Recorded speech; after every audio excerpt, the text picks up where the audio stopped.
Assalamualaikum warahmatullahi wabarakatuh. Alhamdulillahirabbil alamin. Assalatu wassalamu ala asrofil anbiya'i wal mursalin wa ala alihi washabihi ajmain. Amma ba'du. Yang terhormat Bapak dosen pengampu mata kuliah Filsafat Pendidikan, Bapak Amiruddin SPDI MPDI, dan yang saya banggakan teman-teman yang seperjuangan dengan saya.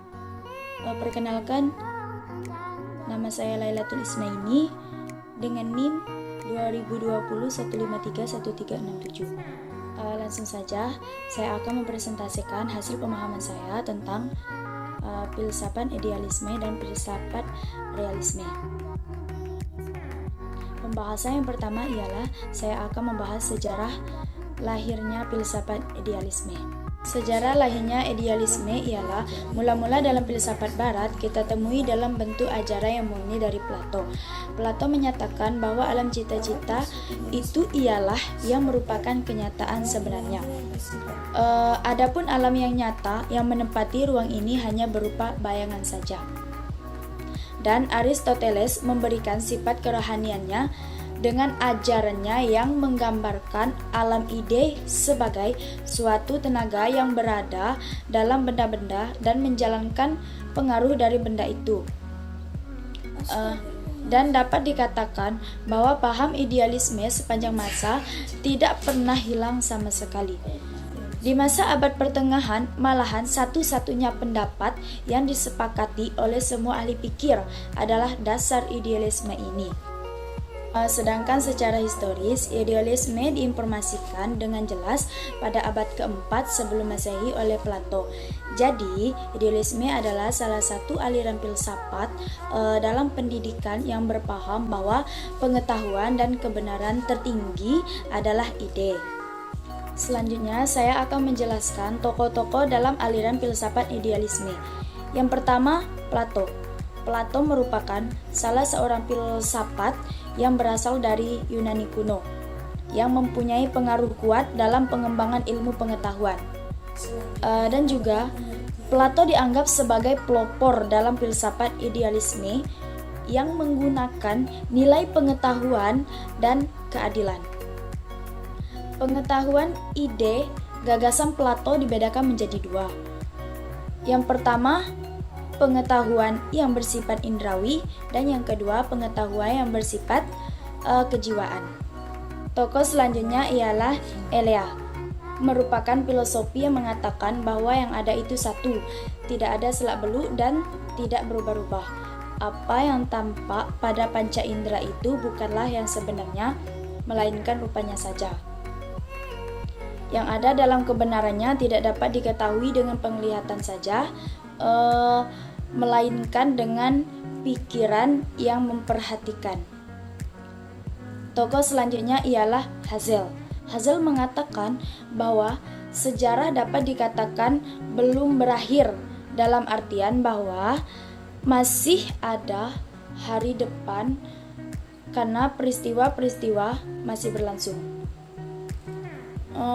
Ia juga mengatakan bahwa sejarah sudah mencapai masa akhir, dalam artian tidak akan ada lagi penemuan baru. Tokoh selanjutnya ialah Immanuel Kant, mengatakan bahwa pengalaman-pengalaman kita berada dalam bentuk-bentuk yang ditentukan oleh perangkat indrawi kita. Maknanya, dalam bentuk-bentuk itulah kita mengembangkan eksistensi segala hal. Kelemahan dari pendapatnya ini adalah Immanuel menantang pengalaman yang tidak indrawi atau bisa disebut dengan metafisik, sehingga seseorang tidak dapat menggambarkan eksistensinya sesuatu. Tokoh selanjutnya ialah David Hume, merupakan filosofi pendidikan idealisme subjektif. Ia berkata, kalau saya memasuki diri saya sendiri, maka saya jumpai bermacam-macam gambaran tentang benda. Dengan kata lain, ia berpendapat bahwa filsafat pendidikan idealisme itu merupakan pandangan yang menganggap atau memandang ide itu sebagai primer dan materi itu sebagai sekunder. Selanjutnya saya akan menjelaskan konsep umum filsafat idealisme, ialah yang pertama metafisika. Metafisika adalah cabang filsafat yang mempelajari atau membahas hakikat realitas atau seringkali disebut dengan segala sesuatu yang ada secara menyeluruh. Dan yang kedua ialah epistemologi, merupakan cabang filsafat yang mempelajari atau membahas tentang hakikat pengetahuan. Dan yang ketiga ialah aksiologi, merupakan cabang filsafat yang mempelajari atau membahas tentang hakikat nilai. Dan para filsuf idealisme sepakat bahwa nilai-nilai itu bersifat abadi. Selanjutnya saya akan menjelaskan konsep pendidikan menurut aliran idealisme, baik itu tentang guru, siswa, metode, kurikulum, dan lain sebagainya. Adapun yang pertama ialah tujuan pendidikan. Menurut para filsuf idealisme, pendidikan bertujuan untuk membantu perkembangan pikiran dan diri pribadi. Selanjutnya, kurikulum pendidikan. Idealisme berisikan pendidikan liberal dan pendidikan praktis. Dan selanjutnya, metode pendidikan. Metode pendidikan tidak cukup mengajar siswa tentang bagaimana perbuatan, tetapi sangat penting bahwa yang siswa pikirkan menjadi kenyataan dalam perbuatannya. Selanjutnya ialah peran guru. Guru itu hendaknya bekerja sama dengan alam dalam proses menggabungkan manusia, bertanggung jawab menciptakan lingkungan pendidikan bagi para siswa. Selanjutnya, peran siswa. Bagi aliran idealisme, anak didik merupakan seorang pribadi tersendiri sebagai makhluk yang spiritual. Selanjutnya saya akan membahas tentang filsafat pendidikan realisme. Pembahasan yang pertama ialah sejarah lahirnya pendidikan realisme. Sejarah lahirnya realisme ialah seorang filsuf Yunani, Aristoteles, yang merupakan murid Plato, yang mengembangkan aliran realisme yang menentukan pada pengetahuan dan nilai. Adapun ilmuwan membawa paham realisme pada abad ke-21. Ilmu realisme beranggapan bahwa realitas yang ada tidak bergantung pada apa yang kita ketahui, dan metode ilmiah adalah cara yang terbaik untuk mendapatkan deskripsi yang akurat dari apa itu dunia dan bagaimana kerjanya. Realisme merupakan suatu aliran dalam ilmu pengetahuan. Jadi, realisme ini ialah merupakan suatu aliran yang membahas tentang ilmu pengetahuan manusia. Selanjutnya ialah tokoh-tokoh yang ada pada aliran filsafat realisme. Yang pertama, Aristoteles. Aristoteles ini lahir pada tanggal 384 sebelum Masehi. Dia murid dari Plato yang mempunyai pikiran kritis dan realistis.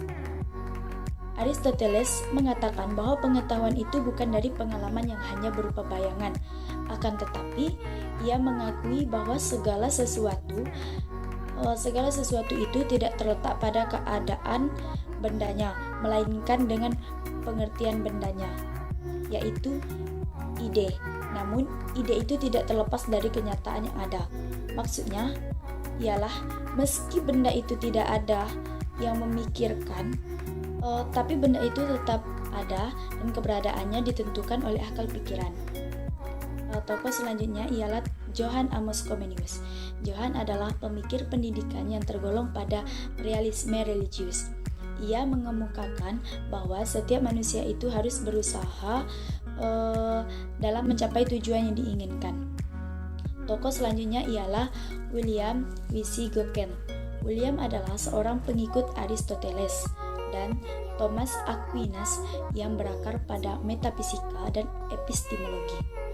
Membicarakan pula tentang natural dan supernatural, ia mengemukakan bahwa tujuan pendidikan adalah keselamatan dan kebahagiaan jasmani dan rohani. Tokoh selanjutnya ialah Pranas Bacoa.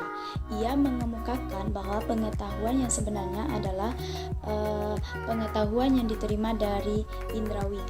Jadi, ilmu pengetahuan yang sebenarnya telah terakumulasi oleh akal pikiran dan kenyataan, kemudian diperkuat oleh indrawi. Tokoh selanjutnya ialah Johann Lacky. Johann ini dia merupakan filosofi pada abad ke-16 sampai 17. Ia lahir di Italia yang merupakan anak dari pengacara. Menurutnya, seluruh pengetahuan itu didapat dari pengalaman.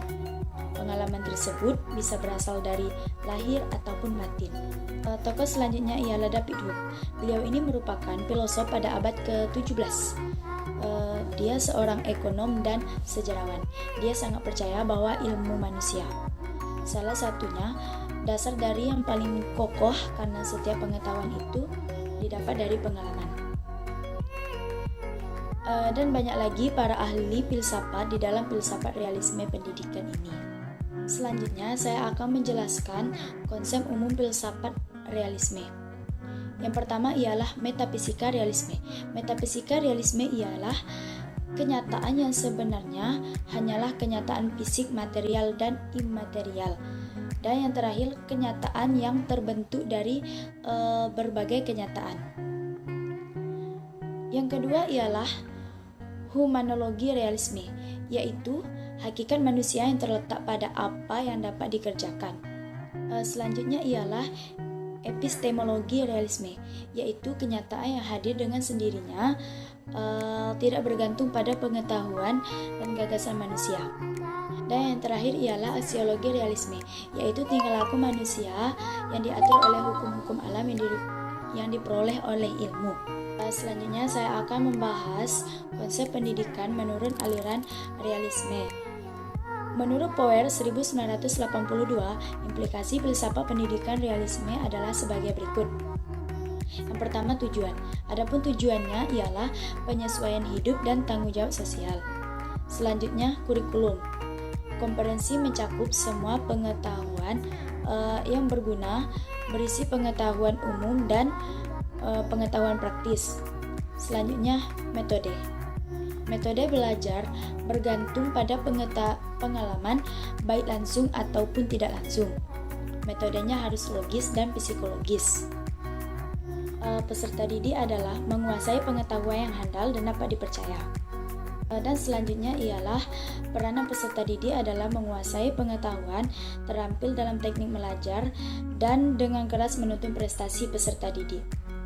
Cukup sekian penyampaian dari saya. Apabila ada kata-kata yang kurang berkenan, mohon dimaafkan. Saya akhiri, wabillahi taufiq wal hidayah. Wassalamualaikum warahmatullahi wabarakatuh.